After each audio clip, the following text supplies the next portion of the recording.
the Tower of Babel and the Stargate theory. You know the story. It's one of the oldest, most powerful legends we have. Down in the land of Shinar, the cradle of civilization, all of humanity was united. They spoke one language, and they decided to build a city with a tower so massive it would scrape the heavens. It was meant to be a monument to their own power, a way to make a name for themselves so they'd never be scattered. This is the story of the Tower of Babel, a classic tale of human pride getting checked by a higher power. But what if that's just the cover story? What if the tower wasn't a monument to pride, but a piece of incredible technology? And what if the punishment wasn't about arrogance, but about stopping humanity from flipping the switch on a device that could open a gateway to other worlds? We're digging into the explosive theory that the Tower of Babel was humanity's first attempt at a stargate, and the clues that suggest they were dangerously close to turning it on. Section 1. The Gate of the Gods. It all starts with the name. The city was called Babel, which in the ancient Akkadian language was Star Bab Ilim. The literal translation? Gate of God. For centuries, everyone just assumed this was symbolic, a spiritual doorway between us and the divine. But supporters of the Stargate theory ask a simple, world-shaking question. What if it wasn't a symbol? What if it was a functional label, like on a piece of equipment? Mainstream archaeologists are pretty sure they've found the real-world location of the tower, a massive ziggurat in ancient Babylon called Etemenanki. Its name meant House of the Foundation of Heaven on Earth. Excavations show this thing was colossal, with a base about 91 meters on each side and soaring just as high. It was a man-made mountain, built at what the Babylonians believed was the very center of the universe. We have ancient records, like cuneiform tablets, that describe its 7 terraces. There's even a relic called the Tower of Babel stele, from the time of King Nebuchadnezzar II, that shows the ziggurat and boasts about its construction. The historical evidence is undeniable. Etemenanki was real. But the Stargate theory argues its true purpose was far beyond a simple temple. Could the name Gate of God have been a technical specification, hiding in plain sight all this time? Section 2. Deconstructing the machine. So, if the tower was a machine, how would it have worked? Theorists point right to the construction materials mentioned in the book of Genesis. They used super-baked brick for stone and a tar-like bitumen for mortar. Architecturally, that makes sense. Those are tough, practical materials for the area. But the theory proposes something far more exotic. Could these layers of baked brick and bitumen have been something else entirely, like insulators and conductors? They imagine the ziggurat as a gigantic capacitor, designed to pull in, store, and then unleash a massive amount of energy. Now we have to be crystal clear. There is absolutely no scientific or archaeological evidence for this. Mainstream scholarship agrees these materials were purely for construction. Period. Still, the speculation is fascinating. Theorists look at that classic ziggurat shape, a stepped, spiraling pyramid, and they don't see a stairway to heaven. They see a resonance chamber, a piece of geometry deliberately engineered to focus energy. The goal, they claim, was to create a concentrated beam of power strong enough to tear a hole in space-time and open a stable wormhole, a stargate. A royal inscription even quotes a king, Nabopolassar, saying his divine mission was to ground its bottom on the breast of the netherworld, to make its top vie with the heavens. Historians see poetry. Stargate theorists see a literal instruction manual for a machine meant to connect different worlds. Section 3. The Anunnaki Connection. Where would ancient people get the blueprint for something so advanced? Here's where the theory takes a sharp turn into deep controversy, thanks to the work of author Zecharia Sitchin. Sitchin argued that the Sumerian gods, the Anunnaki, weren't mythical beings at all, but actual extraterrestrials from a lost planet called Nibiru.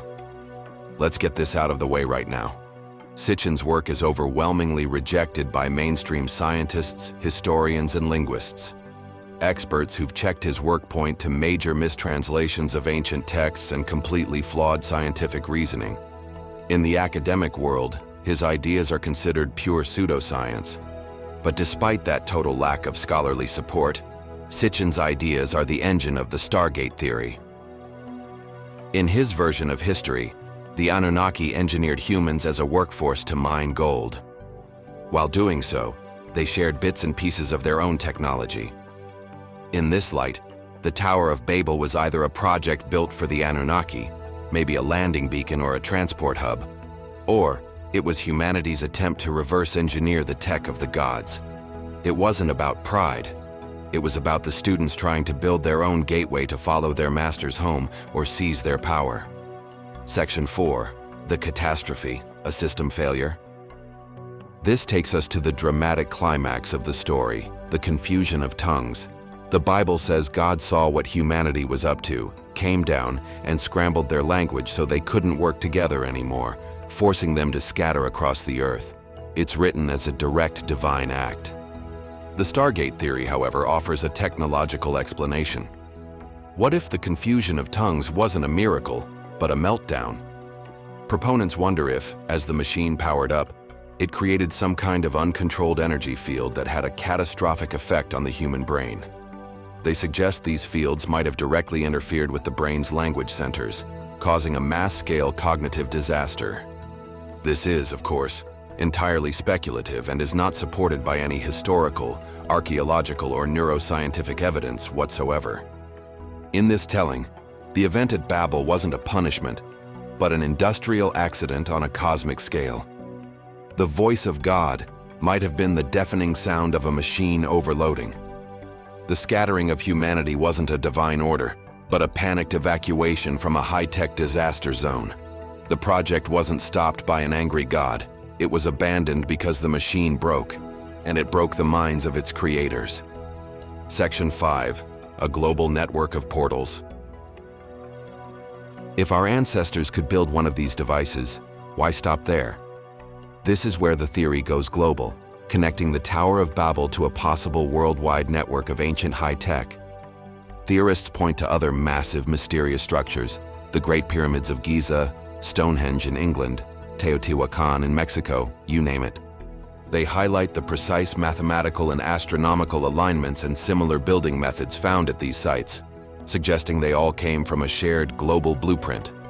Was the Tower of Babel just one node in a planetary energy grid, or a series of interconnected portals? And did the disaster at Babel trigger a system-wide shutdown, leaving these other sites dormant, their true purposes forgotten? This idea reframes the world's ancient wonders. They're no longer just isolated tombs, temples, or calendars. They become components of a single, lost world technology, painting a picture of a prehistoric civilization far more connected and advanced than we ever imagined. Acknowledging the mainstream view. All right, we've been deep in the rabbit hole. It's time to pull back and plant our feet firmly on solid ground. It has to be said plainly, there is no credible historical, archaeological, or textual evidence to support the Stargate theory. The idea of the Tower of Babel as a machine is a modern invention, blending ancient myth with science fiction. Mainstream historians and Assyriologists have a clear and evidence-based view. The Etemenanke ziggurat was a temple. It was a symbolic stairway to heaven for the god Marduk, meant to connect the earth to the divine through ritual and faith, not through physics. Its construction with brick and bitumen were the standard state-of-the-art building techniques of the time, not some forgotten form of electronics.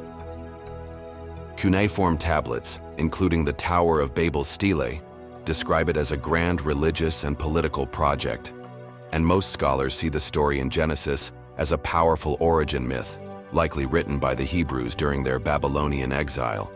It was a story to explain why there are so many different languages and cultures, and a cautionary tale about the arrogance of huge empires like Babylon that tried to make themselves equal to God. So what was the Tower of Babel? A mud brick temple on the plains of ancient Iraq, a symbol of an empire's power whose story became a profound myth? Or was it something more?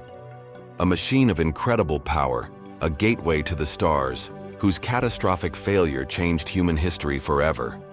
The hard evidence points to a magnificent ziggurat, a monument to ancient faith.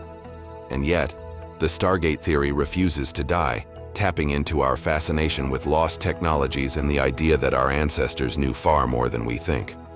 The line between history, myth, and speculation can get blurry, leaving us with a deep sense of wonder. What's your take?